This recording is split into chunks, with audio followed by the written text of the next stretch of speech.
Okay, guys, we are getting there. Rule number 6, which is a super simple one. All we need to do is say a to the power of 0. All right? Anything to the power of 0 is always going to be 1. Okay? This is super important. So whether it is, for example, 16 to the power of 0, that's going to be 1. Whether it is 50 to the power of 0, it's going to be 1. Whether it is 1000 to the power of 0, it is going to be 1. Anything to the power of 0 is always going to be 1. Okay, super simple. So let's just quickly go through 2 very quick stick examples.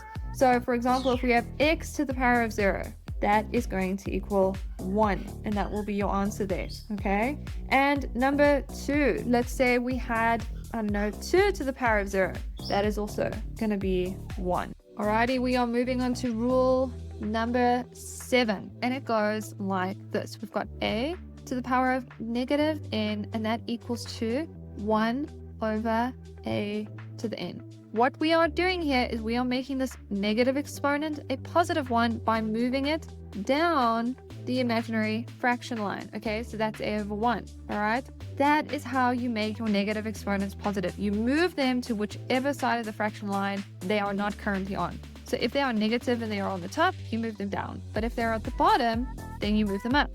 Okay, so there's just some examples to make this practical for you. Number 1, let's say that we have 1 over x to the power of negative 4. To make this exponent positive, we need to move it on top.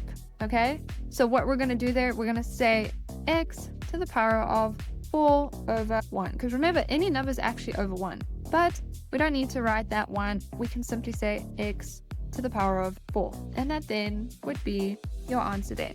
Okay, so let's dive into a second example. This one's a little bit juicy, and I want to let you know about it so that you don't get stuck in a test, okay?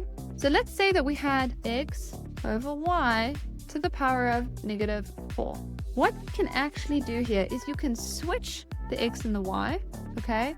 And then that automatically becomes positive, because let's, work it out, okay? If you were to say negative 4 times the exponent of x, which is 1, and negative 4 times the exponent of y, which is 1, it would be x to the power of negative 4 over y to the power of negative 4, right? And then you were going to switch them anyway to make them positive. So that would then be, y to the power of 4 and x to the power of 4. Okay, so instead of doing all of that work, right, all you need to do is what I'm about to show you. Switch the x and the y immediately. So say y over x. Okay, in your bracket. And then what you can do is you can change the sign of that exponent. Okay, so now your answer becomes y to the 4, x to the 4. You see, you just skip all of that work. Okay, so this is a sneaky rule to keep in mind. So this is definitely a writer downer, right?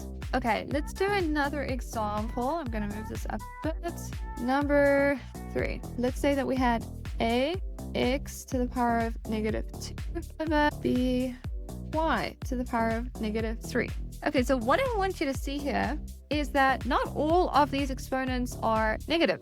The only exponents that are negative are x to the negative 2 and y to the negative 3. But these are not connected to the a and not connected to the b. There's actually an invisible multiplication here, okay? And the a has its own exponent, which is positive 1. And the b has its own exponent, which is also positive 1, all right?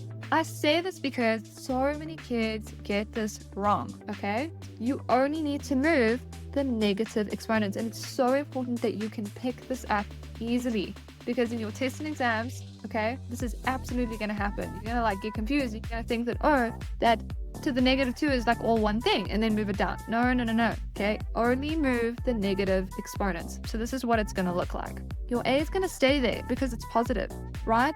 But then your y is going to come up. So it's going to be y to the positive 3. Then below, you're going to have b stay there because b is positive, okay? Then you're going to move your x down. All right, so it's going to become x squared. So your final answer here is going to be a times y to the power of 3, b x to the power of 2. This would then be your answer here.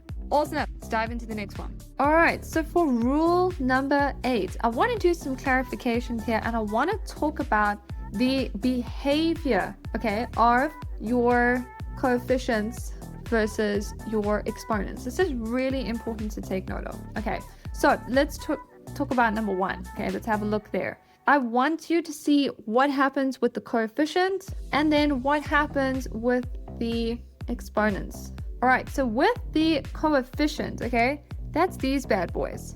It's important to know that you are multiplying the coefficient because 2 times 3 is going to give you 6, okay? So you are multiplying these. Whereas how your exponents behave, okay, so we're talking about these, okay? You are going to add these together, right?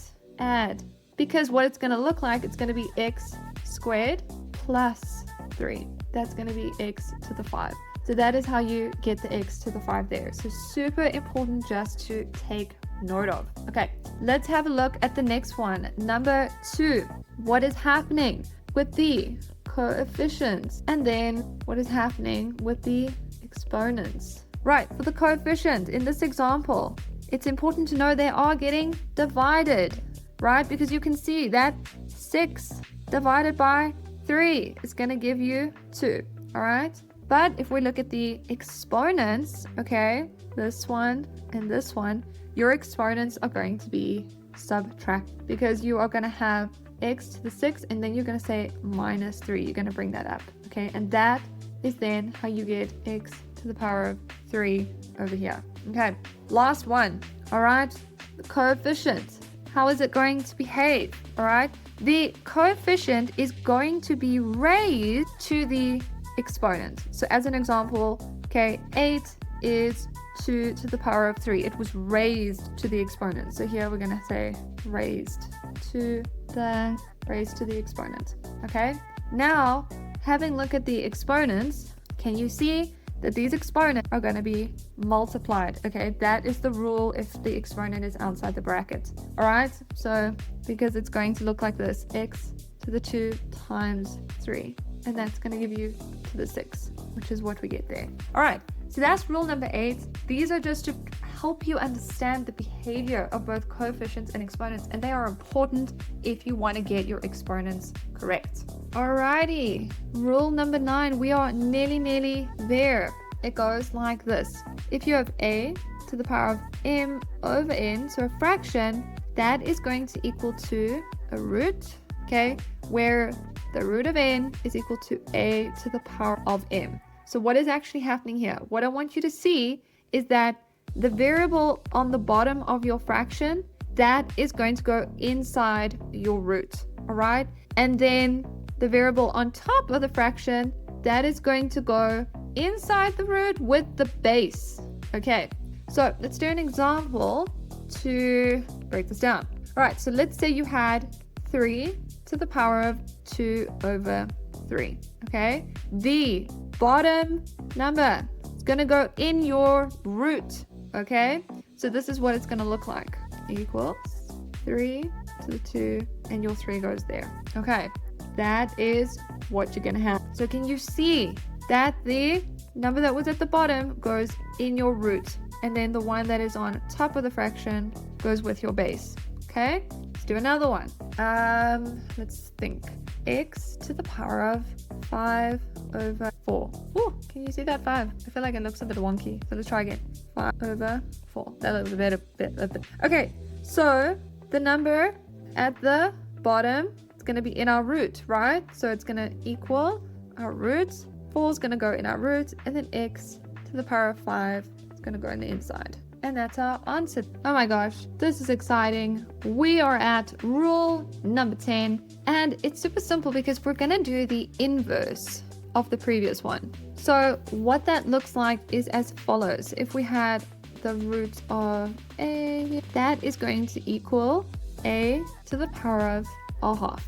Okay, so what I want you to see here is there is an invisible 2 there, invisible 1 there. Okay, what is inside the root, that is going to be at the bottom of your fraction. All right, let's do some little examples just to hit this home. So let's say we have, okay, let's think. We have the square root of x. Okay, we have a invisible 1 in front of that x, or as an exponent on that x, and then we've got an invisible 2 here. So our answer is going to be x 1 over 2. Okay, nice. Number 2, final one, super exciting. Okay, so let's say that we have a cube root of x. That is going to be x to the power of 1 over 3. Okay, so you can see here that the number that was in my root goes at the bottom of my fraction. And those are your 10 exponent rules. Well done.